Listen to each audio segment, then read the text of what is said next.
أعوذ بالله من الشيطان الرجيم. قال إبراهيم رب اجعل هذا البلد آمنا واجنبني وبني أن نعبد الأصنام رب إنهن أضللن كثيرا من الناس فمن تبعني فإنه مني ومن عصاني فإنك غفور رحيم ربنا إني أسكنت من ذريتي بواد غير ذي زرع عند بيتك المحرم ربنا ليقيموا الصلاة فاجعل أفئدة من الناس تهوي إليهم وارزقهم من الثمرات لعلهم يشكرون ربنا إنك تعلم ما نخفي وما نعلن وما يخفى على الله من شيء في الأرض ولا في السماء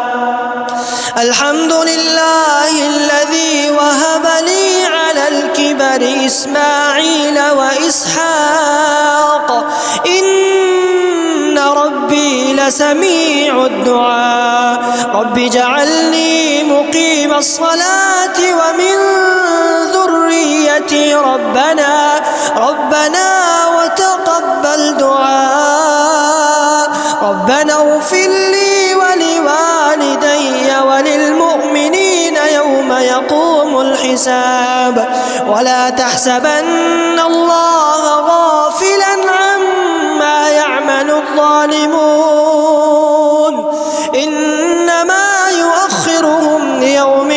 تشخص فيه الأبصار مهطعين مقنعي رؤوسهم لا يرتد إليهم طرفهم وأفئدتهم هواء وأنذر الناس يوم يأتيهم العذاب فيقول الذين ظلموا ربنا أخرنا إلى أجل قريب نجب دعوتك ونتبع الرسل أولم تكونوا أقسمتم من قبل ما لكم من زوال وسكنتم في مساكن الذين ظلموا أنفسهم وتبين لكم كيف فعلنا بهم وضربنا لكم الأمثال وقد مكروا مكرهم وعند الله مكرهم وإن كان مكرهم لتزول منه الجبال فلا تحسبن الله مخلف وعده رسله إن الله عزيز ذو انتقام يوم تبدل الأرض غير